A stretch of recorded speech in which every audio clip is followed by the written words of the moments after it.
This video is brought to you by www.1aauto.com, your source for quality replacement parts and the best service on the internet. Hi, I'm Mike from 1A Auto. In this video we're going to show you how to replace an alternator on a Vortech 5700 equipped 1999 Suburban. The Vortech engine was a very popular V8 used by GM from 96 to 01. Here's a list, and you can pause it yourself if you want and check it out. This is not all inclusive. There may be other trucks that do have this engine in it.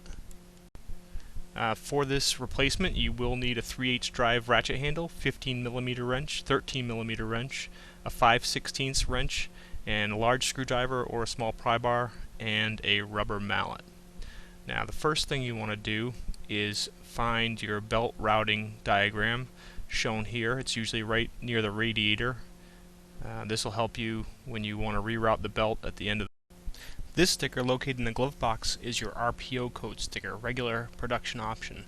This will tell you how big of an alternator you have in your truck. Most trucks have the K68 code, which is 105 amps. If you have a heavy duty alternator, a 140 amp, it's either a K98 or a KG9. But again, most trucks have the K68 105 amp alternator.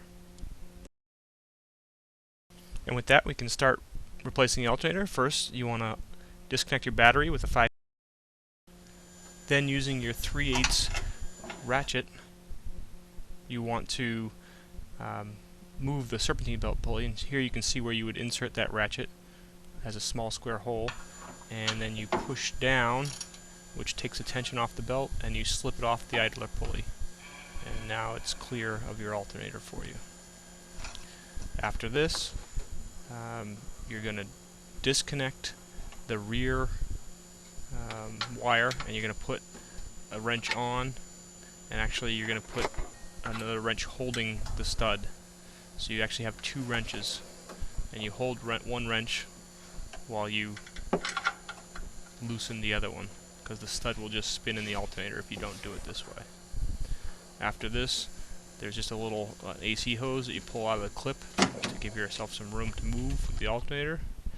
Then you remove the two mounting bolts. Here I have them kind of almost removed out. I didn't get a good shot of loosening them, but you use a 15mm wrench and loosen them. And then you use your screwdriver or pry bar and pry up the alternator, because it's kind of they actually use pressure fittings to hold it in place. Once you get the alternator up, you expose the other one wire that's in there, and you can pull that easily off with your fingers, and then your alternator is out. And to reinstall, reverse the procedure. Make sure you have that wire out of the way.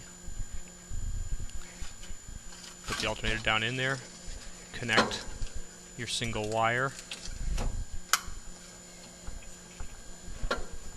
then get the alternator into place, and take a little bit of force and kind of start it down into the bracket a little bit. See, I kind of put my hands around top of it, shake it down in there, jiggle it a little bit, and then after you get it in someone in place, use a rubber mallet, and obviously a rubber mallet, not a hammer. You don't want to use metal-to-metal contact on an alternator. And you just kind of tap the alternator down into place. And then you can get the bolts back in, and you might need a little bit of tapping to work them in a little more. And then once the bolts are in place, you tighten them up, again with a 15mm wrench, which I don't show here, but trust me, you do want to tighten them up. You don't have to tighten them crazy tight, 45, 50 foot-pounds. After that, then you reconnect your rear line, and obviously this is where you must have your battery disconnected, because you'll get a lot of sparks here if you don't. Then tighten it up. Again, you're going to use two wrenches, one to hold the stud, and then one to tighten up the nut. Put that hose back in, and then you're going to put your belt back in. First, check it. We just kind of go along the length, make sure the outside doesn't have any holes. And then if it's cracked on the rib side, that's okay. Just the ribs cracked is fine. But just make sure the outside is all solid. Then you run it the way you're supposed to run it. Get your 3/8 wrench in there, and then push it down into the idler pulley as you're pushing down on the wrench, and you got it. Reconnect your battery, and you're ready to get back on the road. This video was brought to you by www.1aauto.com, your source for quality replacement parts and the best service on the internet. You can call us toll-free at 888-844-3393. We are the company on the internet and there in person for you. Thank you very much.